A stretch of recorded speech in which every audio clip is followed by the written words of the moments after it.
All right. So I'm actually pretty impressed. It comes with the bushings. I don't have to reuse mine. I'll keep them though, because I have the same bushings in my A-arm. But I'm actually impressed because this is pretty well built. The welds look pretty good. They don't look shoddy like the stock Polaris welds. I'm actually impressed. Impressed with the collar too. All right, first thing you want to do before you even tackle this whole conversion kit is get you some good penetrating fluid. I buy this. This is local in West Virginia. This is a guy we know. I went ahead and bought some off of him when he come to our work. But you want to go ahead and spray. You want to go ahead and spray some back in behind the axle, and you'll thank me later. That way it's setting while you're tearing it down, because you'll need lubricant in there, because when you go to pull that axle, it's going to be either rusted or there's going to be a bunch of mud in there. So do that first before you do anything. I do have my wheel already off, so we're going to go ahead and take the axle nut off, the brakes, and the hub will slide off.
You'll take your upper shock mount off.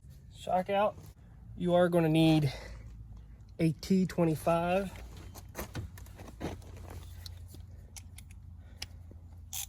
To take out the brake line bracket bolt out.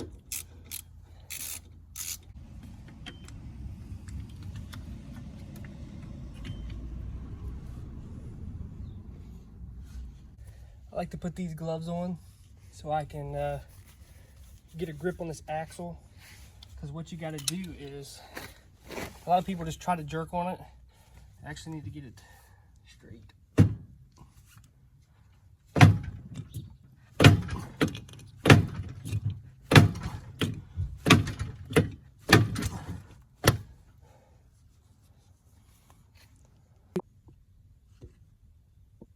As you can see, there is mud caked in that thing, and the penetrating fluid did go in.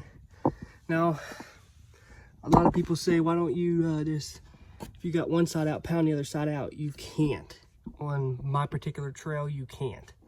There's a thing in there stopping it. You can't see clear through.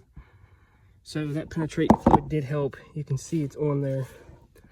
When you go to put that back together, clean these up, these little splines, put anti-seize in there, and you should be good to go. And the only thing that we have left to do is take these A-arms. It's just a self-explanatory. I shouldn't have to do a video on that. I'll do a video on this here in a minute. Gotta take the upper arm off too. We are reusing these ball joints because they are new. A lot of people will take the front fascia off too to get to this bolt or this nut back here. You don't have to. Look back here, I got the wrench on. And you can just go right through that hole right there. This hole where your winch goes, and your bolt's right here. What I have to do is actually just turn this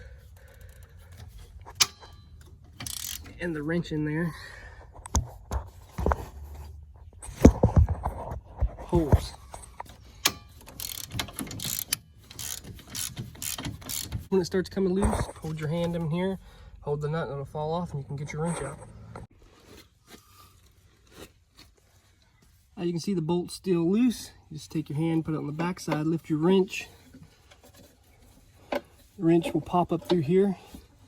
See it right there? And you just guide it off the nut. And that's how you put it in, the same way. Comes off. And then it's gonna be a zip tie up here you gotta clip off. For some reason, this one's on the top. You just clip that head off and this boot should come off. Slid your boot back. You just want to adjust your channel locks. This has blue Loctite on it. So you gotta be pretty strong, but it will come off. And you just unthread it and take it off. And it just unthreads. It only took me an hour. What took me longest was filming. So super easy to do. Putting it back together should be the same. So we got this side very loosely assembled. As you can see, everything's coming together super easy. This kit's actually self-explanatory. You just put your A-arms on, put your axle back in, which that's pretty easy. This I'll give you a tip on when I go do the other side. And the only thing you do is shove this bracket up in here and it bolts to your shock mounts.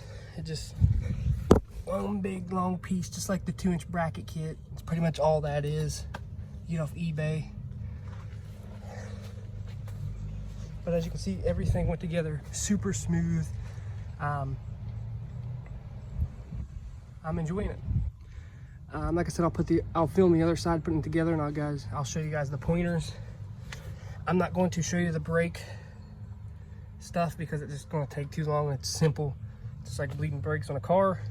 If you don't know how to do none of this stuff, I don't recommend doing this yourself. Take it somewhere and get it done. But I'm so impressed by the quality so far and everything that's went together.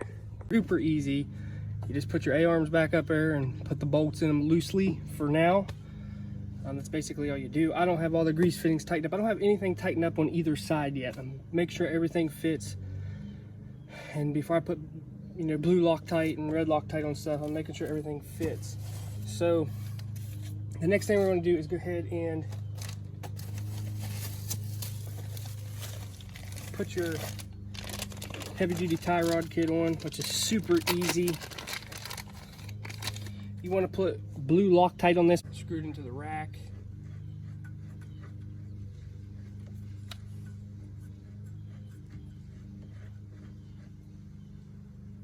And you want to put this on where the bumps are facing outward. But first, I want to go ahead and take this nut off and slip the boot over it because I don't want any debris or anything getting in it while I'm messing around.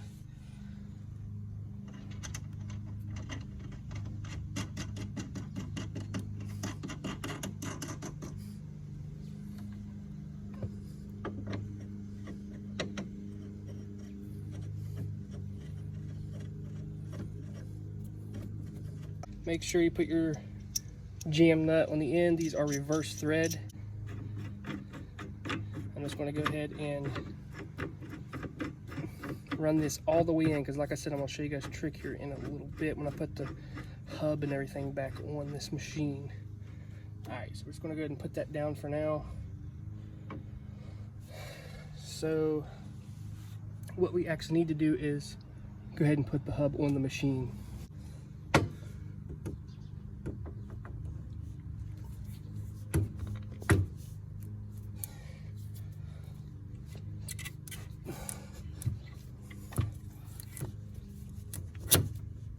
Super easy.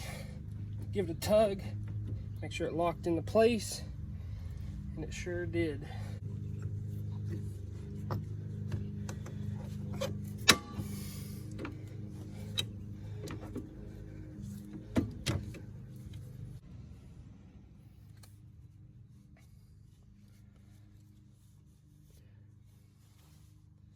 Alright, now we got the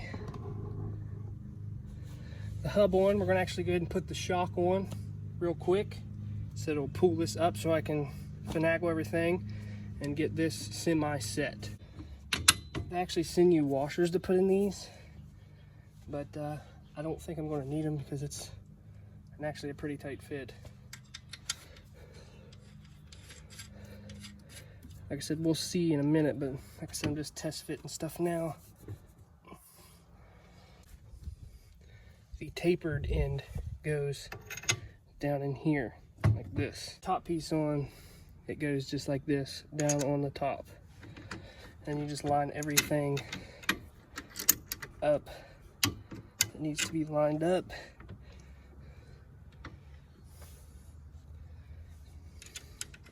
Put a nut down here. Put a nut here for now. It does look like it needs to come out a little bit.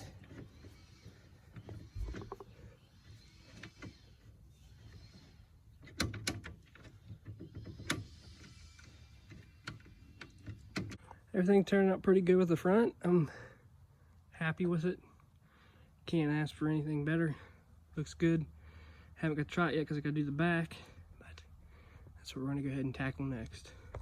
Alright, so we got the back done. I didn't get to record it because, for one, it was dark instead of the rain and all that good stuff, so I wanted to hurry up and get this done. But the back is so easy that if you know how to work on stuff, you can do it. I recommend taking off your belt cover because you're going to need that to get to the brake lines. There's one here and one over here. That one goes to that side and this one goes to this side. You just take your old A-arms off. You want to do this to both sides, not just one side at a time like I was doing the front, because you got to put these on after you put this bar in. See that bar goes across there? You got to put them in first, and then put your brackets in, bolts to where your shock is, and then you can bolt your shock right here. It comes with all the bolts, and it bolts down into your A-arm. Make sure you put your bushing in there. If you need it, sometimes I guess you don't need it. Just remember the flat part goes towards the A-arm bracket. And that was basically it. It only took a couple minutes. If you got two people, it would help out a lot better, but it was super simple to put together on the back, and it turned out amazing.